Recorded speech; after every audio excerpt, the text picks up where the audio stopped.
ভিডিওটা ও ছেড়েছে, রোস্টাররা যে কিভাবে ওকে রোস্ট করবে, কারণ রোস্টারদের কাজই নেগেটিভভাবে তুলে ধরা। প্রীতি কিন্তু একবারের জন্যও মুখ খোলেনি। কালকে যখন প্রীতিকে কাঁদতে দেখলাম না, সত্যি করে আমার নিজের চোখের থেকে জল বেরিয়ে গেছে। ভগবান ওকে আরও স্ট্রং করুক। আমি জানি না, এটা আমি কোনো ডেলি লাইফস্টাইল ব্লগ ভিডিও করছি না, আমি বলতে এসেছি প্রীতি দিদির কিছু কথা, যেটা উনি কালকের শেয়ার করেছেন। কোনো ব্লগ ভিডিও শেয়ার করেনি উনি, ওনার স্ট্রাগলটা উনি সেটাই বলেছে আর কি। তো সেটা নিয়ে আমি ভাবলাম কিছু একটা বলি। তো হ্যাঁ, এরকম ব্ল্যাকমেল অনেক মেয়েদেরকে হতে হয়।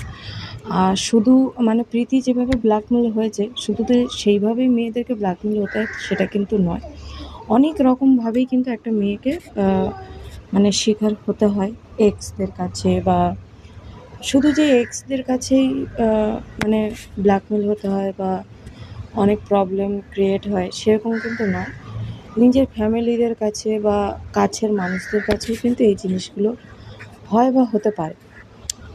তো যাই হোক, প্রীতি দিদি ওখানটায় ওনার দুজন এক্সকে নিয়েই কথা বলেছে। উনি যে স্ট্রাগলটা করেছে, স্ট্রাগলে ওনার পাশে কে ছিল? একমাত্র ওনার মা ছিল। আর সত্যি কথাই, তুমি যখন হাসবে না তখন তোমার পাশে সবাই থাকবে, কিন্তু যখন তুমি কাঁদবে তখন তুমি তোমার মা, বাবা, দিদি, ভাই, বোন এদেরকে ছাড়া কাউকে পাশে পাবে না। এমনকি তোমাকে ছোট থেকে বড় হতে দেখা গ্রামের প্রতিবেশী যারা, তারাও কিন্তু দেখবে না। তারাও আঙুল তুলতে এক সেকেন্ডও ভাববে না যে মেয়েটাকে তো ছোটোবেলা থেকে দেখেছি, ও কেমন কী বৃত্তান্ত সেটা আমরা জানি বা কিছু, কেউ কিন্তু ভাববে না। তবে হ্যাঁ, প্রীতি একটা জায়গা অর্জন করেছে, যেটা এখন সবাই ভালোবাসে প্রীতিকে। আমার পার্সোনালি প্রীতিকে খুব ভালো লাগে, আমার তো খুবই খুবই ভালো লাগে। এবং ও যে এতটা স্ট্রং হয়েছে সত্যি খুব ভালো। ভগবান ওকে আরও স্ট্রং করুক। মানে কী বলবো, কালকে যখন প্রীতিকে কাঁদতে দেখলাম না, সত্যি করে আমার নিজের চোখের থেকে জল বেরিয়ে গেছে। যে একটা মেয়ে কতটা সহ্য করলে। এতদিন এর আগেও অনেকবার কন্ট্রোভার্সি হয়েছে, বাট প্রীতি কিন্তু একবারের জন্যও মুখ খোলেনি।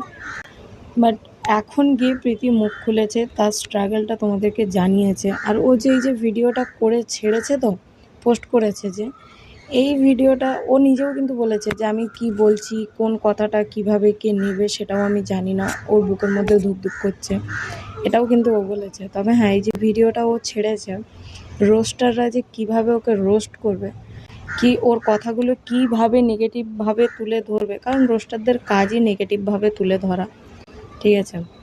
তো এখন ও ওটাই টেনশন করছে। তবে বললো হ্যাঁ, টেনশন করো না, তুমি তোমার মতন যেমন আছো তুমি এগিয়ে যাও। তোমার অডিয়েন্সদেরকে তোমার জানানোর ছিল, তুমি জানিয়ে দিয়েছো।